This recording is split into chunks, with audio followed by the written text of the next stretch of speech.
Hello and welcome to another episode of Wildness and Wellbeing. I'm Tim Jones and today I'm here with my friend Tom Dolman, who is an outdoor adventure photographer. Hey Tom, how's it going? Hi there. Yeah, things are going well, thank you. So, have you always been into the outdoors?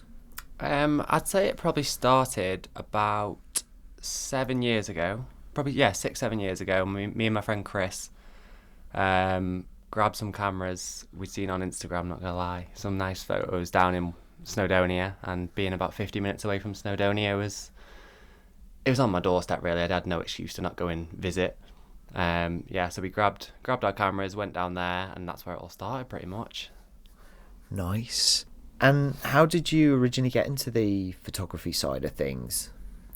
Actually, my granddad back in the Isle of Man. So growing up, he had a camera which I was obsessed with, and he was mainly portrait photography, stuff like that, mainly of the family. And then he actually entered some competitions with some photos that myself and him took together, or photos of me. And I don't know, I just kind of got a little bit of a buzz for it. And then I remember asking him about cameras an early age, probably 16, 17. That's probably, yeah, around about then. And he sent me over some recommendations. Got probably the cheapest one that my parents could afford at the time. um, and then yeah, just took off from there really. And he's always been my biggest fan. He's always supporting me, always messaging me, which is nice. Um, and I think that drives me to keep going as well. It's just why I enjoy seeing other people happy through my photography. Makes me want to do it even more, if that makes sense. That's awesome. And what does photography mean to you? It definitely does help with my well-being. I found, especially over the last, I'd say 3 or 4 years, I moved away from Wales, and struggled quite a lot really. I didn't have any like my family or friends around me, so pretty much every weekend I was travelling back to Wales to take photos. And when I am taking them, I'm in my own little bubble. Like I'm pretty sure if you speak with anybody that I go out with, I'll go off, I take my photos. I like to just be in the moment with it. I sort of forget about everything else that's going on. And this is also why I do tend to not like to go with my like close family or friends, if I'm honest, because I like to like make sure they're okay on the hikes that I'm doing. But then if my head's in my photography, I can't make sure that everyone's okay, and that's the type of person that I am as well. So I like to go on my own if I can. But it's definitely become more of a social thing over the last 2 to 3 years. Yeah, but yeah, 1 to 2 years I'd say. Um, but yeah, meeting a lot of like-minded people like myself has definitely helped as well. It's everyone pushes everybody and supports everybody, and yeah, they can't not be happy when that's happening. So yeah. What's been your proudest moment when it comes to your photography? Um, I'm gonna say, I'll say 5 years ago, I was out in Poland, um, and with my partner at the time, basically pointed out an aeroplane wing in the middle of this field, in the middle of nowhere. I took a shot, and I just posted it to socials, and it didn't really get that much of a great sort of hit, a bang, so to speak. And then somebody found it and posted it on Reddit, and from there it blew up. It got millions and millions of like, I think it's up like thumbs or upvotes or whatever it is on Reddit. And overnight I gained on my Instagram platform 4,000 followers in like probably about 48 hours. It literally just blew up. And then because the plane was located in a farmer's field, it was an old fella miles away from his house. It basically caught on over there.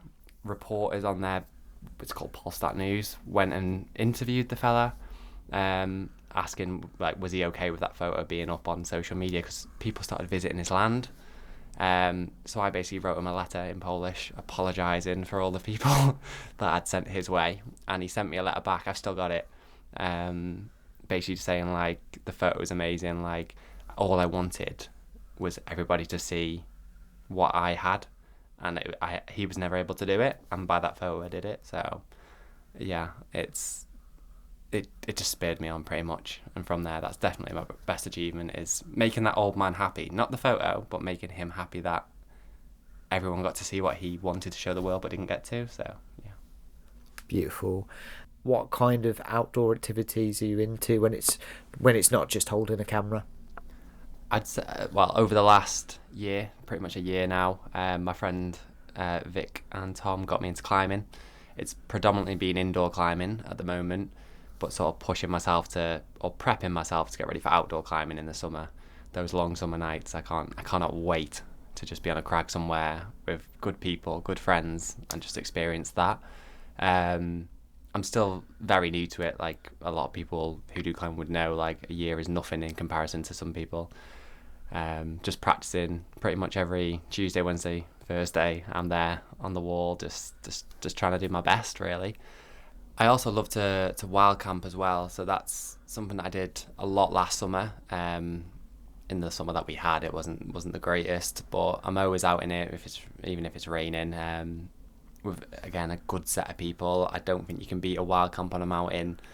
Surrounded with good people, just no one's on their phones, everyone's just chatting, and you're just watching a sunrise or sunset, or you're up at 2 a.m. stumbling around trying to get a time lapse of the Milky Way. I don't think that'll ever be beaten.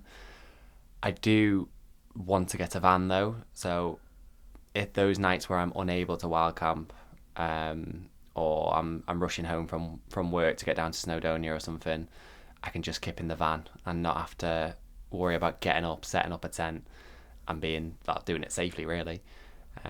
So currently on the grind to save up some money to get a van, and hopefully that'll be the next chapter of what comes for me, really. Nice. And you're into well, we've done some paddleboarding before together, haven't we? You're into that as well. I am. I just love it. Honestly, I got my first paddleboard. It would have been last summer, roughly around about the time that we met and we were out on the water. I just don't think there's anything as relaxing as being like, especially on like a summer's day, as the sun's out or the sun's setting, the water's calm, and you're out there. Saying that, I have experienced some days down in Wales where the weather is awful, but I've been on at the Lake Llynpadon and the rain is trickling on the water. It's still, but there's no one else there. It was just literally me and my sister at the time, and we just lay on our paddleboards, didn't even talk. We just enjoyed the moment, being there in the peace and quiet. So yeah, I can't wait for more of that in the summer as well. Yeah, Paddon's actually my favourite place in Wales to dip. Like, I tend to car camp there a lot and then just go for a dip. It's just so beautiful out there, isn't it? It really is. There's the very popular Lonely Tree that is situated there. I have spoken with a lot of people, and some people may say it's not as spectacular as they're expecting it to be. But if you are going to go, if you hear this and you're going to go there, just remember it's the whole image, the background, not just the tree. It's the experience of being there and seeing the bigger picture, not just the little one. Yeah, it's funny. I only came across the Lonely Tree the other week, and it's literally just it's a small, like, kind of a bit of a wobbly tree with its roots coming out of the water, isn't it? Yeah, it almost looks like the tree is dying, but it's not. It's just withstood everything that's the weather in Wales has thrown at it. And if you're ever going to go around Christmas time, the majority of people would decorate it in Christmas lights. There is a lot of people that put Christmas lights on it, and then when the tide or the water comes in a little bit more to the shore, it reflects the tree back on itself with all the Christmas lights on it, and it is an experience to all. Honestly, if you can go there, or even if you take your own lights and you can safely get out to the tree to do so, just wrap it, take some photos, do what you want, and then obviously take your lights back and leave it as you found it. But if you can experience that, then that's incredible. I've seen it twice, and now I'm thinking about it. Maybe I want to go back and do that again. So yeah. What's your favourite spot in Wales? Oof, Trevan. The mountain Trevan for me it's just because it's the one of the only standalone sort of mountains around the Ogwen Valley, that you kind of have to scramble up to. There's not really a set path. It's sort of just trying to understand what's in front of you and how to take it on.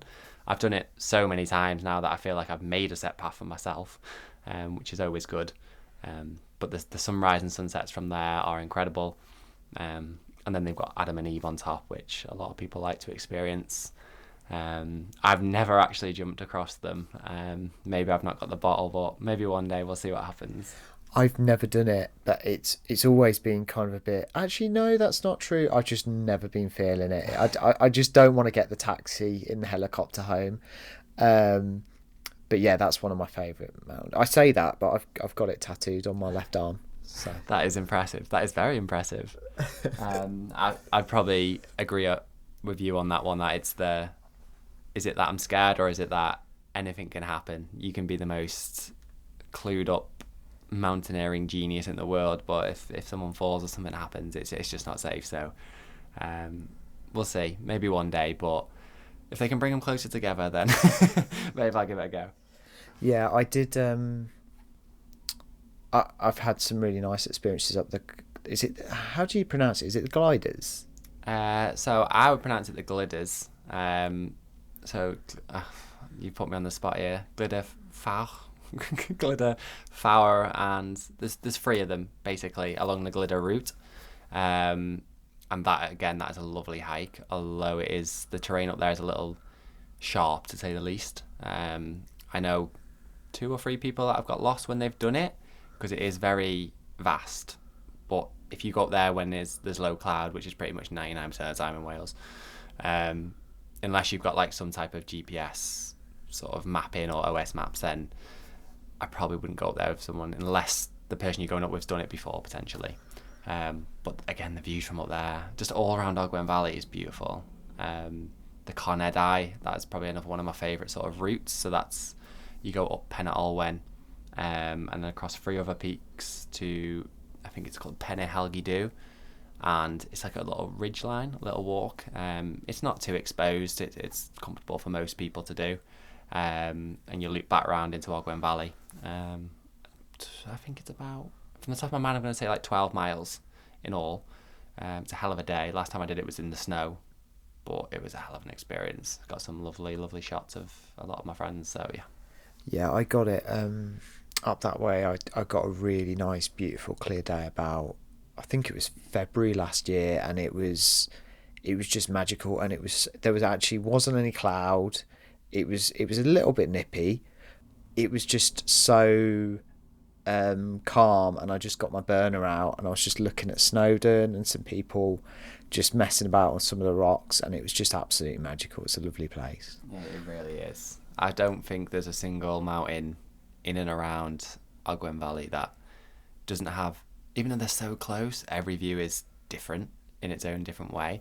Like Egon, for example, literally 360 panorama views of over towards Anglesey, over towards Cribgoch, Snowdon, background over the Ogwen Valley towards, again, the Conedau. It's beautiful. I did it about a month ago with my sister when we had some really bad snow, but it started to settle, it compact a little bit more. I dragged my sister up at 4 a.m. to get there, and we got the most perfect sunrise. There was maybe 1 or 2 other people we seen on the way, but we sat up there, flask in hand, just took it in for a good hour really. Although the wind chill was -12, so my sister definitely doesn't thank me for that one, but she got to see what I get to pretty much see week in, week out. So it was lovely. And when it comes to travelling, have there been any other hot spots you've been to? I'd probably go with Iceland in April. I went to basically travel around the Golden Circle, I think it's called, in Iceland, with one of my good friends, Mark, and then 2 other friends that we became friends with for that holiday, Laura and Anna. And we basically, myself and Mark, put on social media if anybody wanted to come to Iceland. The only catch was that we needed to not know you. You had to be spontaneous enough to say yes to go on a random holiday with 2 random people you've never met before. Obviously leading up to it, we'd had like some group meetings about the actual holiday. But that, it panned out so well. Some of the places I got to see were incredible, and we hired a camper van. We spent, I believe it was 10 days there. We didn't have any rain. We experienced snow, hail. We got the Northern Lights in a log cabin in the middle of nowhere. It literally couldn't have got couldn't have gone any better than it did. Nice. And what adventures are in store for you next? So the one that comes straight to my mind is just under a year away next January, February. Myself and Anna, my partner, will be going to Finland for like a hut to hut skiing, just everything you can imagine in the snow under the Northern Lights experience, and I cannot wait for that. But I would like to say I haven't quite bought the tickets yet, but I'm going to go back home to the Isle of Man with Anna to experience the TT races, so Anna can meet all my family back home, and then Morocco potentially for a climbing holiday with, like I said before, my friend Tom. So I don't know the finer details of that one yet, but I'm very excited for that one. So yeah. Beautiful. Well, thanks for taking the time to talk to me, Tom. You're welcome. Thank you for having me.